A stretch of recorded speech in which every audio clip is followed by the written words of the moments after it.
ಭಯ್ಯ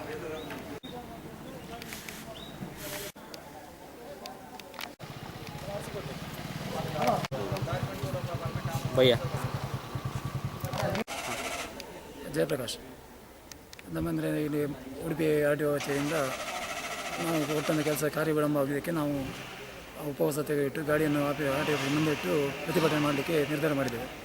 ಅವರು ನಾವೆಲ್ಲ ಕಾನೂನು ಕ್ರಮದಲ್ಲಿ ಏನೆಲ್ಲ ಅರ್ಜಿಗಳನ್ನು ಕೊಡಬೇಕು ಅದನ್ನೆಲ್ಲ ಕೊಟ್ಟಿದ್ದೇವೆ. ಆದರೆ ವಿನಾಕಾರಣ ನಮ್ಮ ಕೆಲಸವನ್ನು ಮಾಡಿಕೊಡದೆ ದಿನದ ಹುಡ್ತಾ ಬಂದಿದ್ದೇವೆ. ನಾವು ಈ ಗಾಡಿಗೆ ಕಂತು ಕಟ್ಟಬೇಕು, ಇನ್ಸೂರೆನ್ಸ್ ಕಟ್ಟಬೇಕು, ಟ್ಯಾಕ್ಸ್ ಕಟ್ಟಬೇಕು ಎಲ್ಲ ಮಾಡಿ 4 ತಿಂಗಳಿಂದ ಕಷ್ಟ ಅನುಭವಿಸ್ತಿದ್ದೇವೆ. ಇದಕ್ಕೆ ಪರಿಹಾರ ಕೊಡಬೇಕಂತ ನಾವು ಕೇಳ್ತಿದ್ದೇವೆ ಅಷ್ಟೇ. ಒಂದು ಗಾಡಿ ಪರ್ಮಿಟ್ ಓಡಿಸ್ಲಿಕ್ಕೆ ಒಬ್ಬರಿಗೆ ಟೈಮ್ ಕೊಡಬೇಕು ಹೇಳಿದರು. ಈಗ ಮೊದಲಿನವರಿಗೆ 30 ದಿನ ಅದನ್ನು ಕೊಟ್ಟಿದ್ದೀವಿ ನಾವು. ಮತ್ತು 7 ಡೇಸ್ ಕೊಡಬೇಕು, ಅದು ಸಹ ಕೊಟ್ಟಾಯಿತು. 7 ಡೇಸ್ ಈಗ 90 ಡೇಸ್ ಆಯಿತು.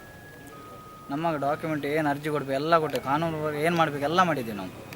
ಇವರು ವಿಳಂಬ ಮಾಡ್ತಾಯಿದ್ದಾರೆ ಅಷ್ಟೇ. ನಾಳೆ ಬನ್ನಿ, ನಾನು 1 ತಿಂಗಳಿಂದ ಇಲ್ಲೇ ಕೂತಿದ್ದೀನಿ ಆರ್ ಟಿ ಆಫೀಸಲ್ಲಿ. ಸಂಜೆ ಆಗುವಾಗ ನಾಳೆ ಬನ್ನಿ ಅಂತ ಹೇಳ್ತಾರೆ. ಅದಕ್ಕೆ ನಾನು ಪ್ರೂಫ್ ಉಂಟು ಬೇಕಾದ್ರೆ. 1 ತಿಂಗಳಿಂದ ಕಂಟಿನ್ಯೂ ಬರ್ತಾಯಿದ್ದೀನಿ.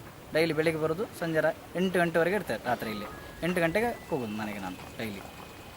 ನಾಳೆ ಬನ್ನಿ, ನಾಳೆ ಮಾಡಿಕೊಡು, ನಾಳೆ ಡ್ಯಾಮ್ ನೈಟ್ ಮಾಡಿಕೊಡು ಅಂತ ಹೇಳ್ತಾರೆ. ಈಗ ಯಾವ ಥರ ಪ್ರತಿಭಟನೆ ಮಾಡ್ತೀವಿ?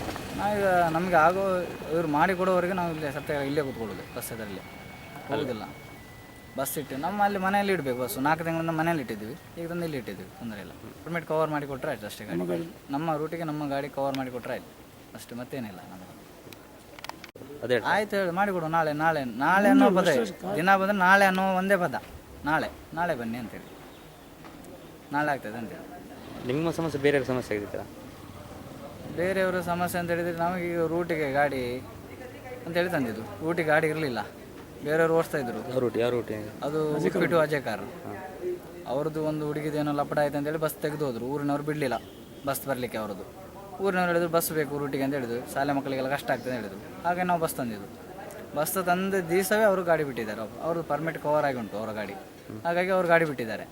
ಹೇಳಿದ್ರು ಅದಕ್ಕೆ ನಾನು ಹೇಳಿದ್ರು ನಾವು ಗಾಡಿ ತಂದಿದ್ದಲ್ಲ ತೆಗೀರಿ ಅಂತ ಹೇಳಿದ್ರು. ಅದಕ್ಕೆ ಹೇಳಿದ್ರು ನಮಗೆ ಟೈಮ್ ಕೊಡಿ 30 ದಿವಸ ಅಂತ ಹೇಳಿದ್ರು. ಆಯ್ತಪ್ಪ 30 ದಿವಸ ತೊಗೊಳ್ಳಿ ಅಂತ ಹೇಳಿದ್ರು. ನೋಟಿಸ್ ಕೊಟ್ಟಲಿಕ್ಕೆ ಹೇಳಿದ್ರು. ನೋಟಿಸ್ ಕೊಟ್ಟಿದ್ದು 30 ದಿನದ್ದು. ಆಮೇಲೆ ಹೇಳಿದರು ಅವ್ರು ಬರಲಿಲ್ಲ, 30 ದಿನದೊಳಗೆ ಅವ್ರು ಬರಬೇಕು. ಅವ್ರು ಬರಲಿಲ್ಲ. ಅವ್ರು ಇಲ್ಲಿ ಕೇಳಿದ್ರು ಏನು ಮಾಡಬೇಕು. ಇಲ್ಲ 7 ಡೇಸ್ ನಾವು ಕಳಿಸ್ತೀವಿ, 7 ಡೇಸಲ್ಲಿ ನಿಮ್ಮ ಗಾಡಿ ಏಕಮುಖದಲ್ಲಿ ಕವರ್ ಆಗ್ತದೆ ಹೇಳಿದರು. ಅವ್ರದ್ದು ಬೇಕಂತಿಲ್ಲ, 7 ಡೇಸ್ ಆದ ತಕ್ಷಣ ನಿಮ್ಮ ಗಾಡಿ ಕವರ್ ಆಗ್ತದೆ ಹೇಳಿದ್ರು. 7 ಡೇಸ್ ಮೊನ್ನೆ 30 ತಾರೀಕಿಗೆ ಕಳಿಸಿದ್ದು ನಾನು. ಡಿಸೆಂಬರ್ 30ಕ್ಕೆ ಅವನಿಗೆ 7 ಡೇಸ್ ನೋಟಿಸ್ ಕಳಿಸಿದೆ. ಅದು 7 ತಾರೀಕಿಗೆ ಆಗ್ತದೆ, ಜನವರಿ 7ಕ್ಕೆ ಮುಗೀತು. ಈಗ ಜನವರಿ 7ಗೆ 27, 28, 29, 22 ದಿವಸ ಆಯಿತು. ಈಗ ಮೊನ್ನೆ ಆರ್ ಟಿ ಒ ಪ್ರಾಮಿಸ್ ಮಾಡಿದರು 3 ದಿನದಲ್ಲಿ ಮಾಡಿಕೊಡ್ತಾರೆ ಅಂತ ಹೇಳಿ. 3 ದಿನ ಹೋಗಿ ಇವತ್ತಿಗೆ 6 ದಿವಸ ಆಯಿತು. ಮೊನ್ನೆ ಸೋಮವಾರ ಹೇಳಿದರು ಅವರು. ಮೊನ್ನೆ 5 ದಿನ ಅಂತ ಫಂಕ್ಷನ್ ಇತ್ತು ಆರ್ ಟಿ ಒದು. ಎಷ್ಟು ತಿಂಗಳಾಯ್ತು? ಟೋಟಲ್ 3 ತಿಂಗಳಾಯ್ತು. ಇಲ್ಲಿ ಡಾಕ್ಯುಮೆಂಟ್ ಮೂವ್ ಮಾಡಿ 8 ತಾರೀಕಿಗೆ 4 ತಿಂಗಳಾಗ್ತದೆ ಒಟ್ಟಿಗೆ ಟೋಟಲ್. ಈಗ ಉಪವಾಸ ಈಗ ಉಪವಾಸ ಹತ್ತಿರ ಇವತ್ತು ಬೆಳಗಿಂದ ಕೂತಿದ್ದೆ ನಾನು. ಎಲ್ಲಿವರೆಗೆ ಮಾಡ್ತೀರಾ? ನಮಗೆ ಮಾಡಿ ಕೊಡೋವರೆಗೆ ಡಾಕ್ಯುಮೆಂಟ್ ಕೈ ಸಿಗಬೇಕು. ಅಲ್ಲಿ ತನಕ ಇಲ್ಲಿವರೆಗೆ ಕೊಡ್ತೀವಿ. ಇಲ್ಲಿ ಯಾರ್ಯಾರು ಮಾಡ್ತೀನಿ? ನೀವು ಇಬ್ಬರೇ? ಇಬ್ಬರೇ. ನಿಮ್ಮ ಹೆಸರು? ಸುರೇಶ್. ನೀವೇನಾಗಿದ್ದೀರಾ ಬಸ್ಸಲ್ಲಿ? ಬಸ್ ನಾವು ಪಾರ್ಟ್ನರ್.